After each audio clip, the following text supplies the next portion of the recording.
Hello, gardening friends. It is Friday. I have no idea what number, first Friday of June.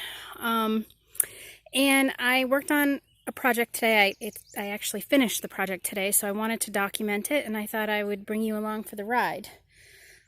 Basically, we had horseshoe pits on the property that got lots and lots and lots of use about 30 to 40 years ago. Unfortunately, they haven't been used since, and they are a pain in the neck to mow around. You will hear that as a theme. We are attempting to make this property easier to mow because there's a lot that needs to be mowed, and so the less time it takes, the better. So my goal initially was to take out the horseshoe pits so that we didn't have to mow and weed whack around them. So I dug down. You can't even see it now because leaves have filled in. But when my uncle made these beds, he did it right. And there's about 18 inches of gravel down there. And so I didn't have it in me to hand dig that this season. So what I did with the matching bed or horseshoe pit is turn it into a garden. This one, directly below a tree, doesn't get a lot of sun. It would be fine for herbs, but I wanted to concentrate on its partner over here, which is full sun. Doesn't look it today because it's cloudy and overcast, but that's what made it the perfect day to finish this project. So basically, I've been working for a while hand digging the gravel out of here. I did not dig all 18 inches out. I dug 6 to 8 inches out. Yep, I dug into buckets, hauled the buckets with the tractor, and dumped the gravel around the beehives so that when I'm working the beehives, I don't have to worry about weeds and stuff, and we don't have to mow and weed whack around the beehives because the bees don't like that. So I thought that was a pretty intelligent thing to do with the gravel that we didn't need anymore. So once the gravel was out, I again hauled compost in buckets. Who needs gym?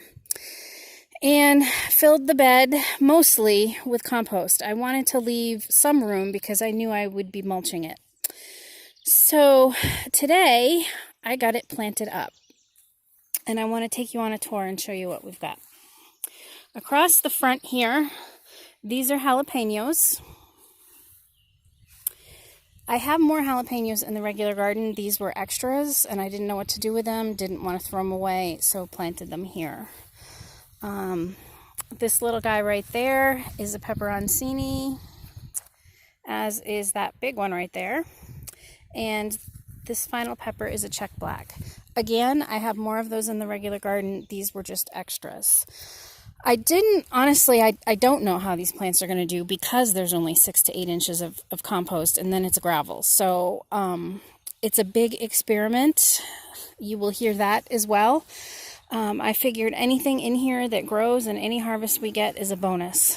And so behind them, this is all basil, and I watered it in, and it doesn't look too happy right now, but it will be.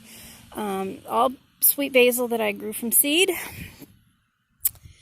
And then in the middle, I have 2 nasturtium plants. I figured they will hopefully grow large enough to cover the unsightly horseshoe pole.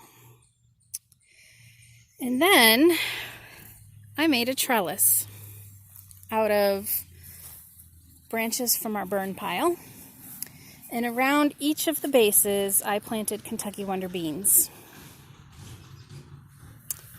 Here in the corner, I have Bloomsdale spinach. There's a determinate black seaman tomato right here. Again, I have more in the regular garden. I just grabbed this one from my extras. On either side of him, I am growing Danvers carrots. We'll see how that goes. I have never had good luck with carrots, except in Virginia. There's a peach passion sunflower, some cherry bell radishes, some unknown lettuce that I started from seed, and there it is. This is 6 by 6, so 36 square feet of growing space, And basically, we have a complete garden here. We have peppers, tomatoes, greens, radishes, herbs, and 2 different types of flowers. So you don't need a big space in order to grow a lot of food. Once the beans pop through, I will mulch around them. I won't mulch around the carrots and the radishes, and probably not even the spinach, because they will provide their own shade for weeds if there are any in the compost. But there we have Horseshoe Pit Garden. You don't need a huge space to grow food, people.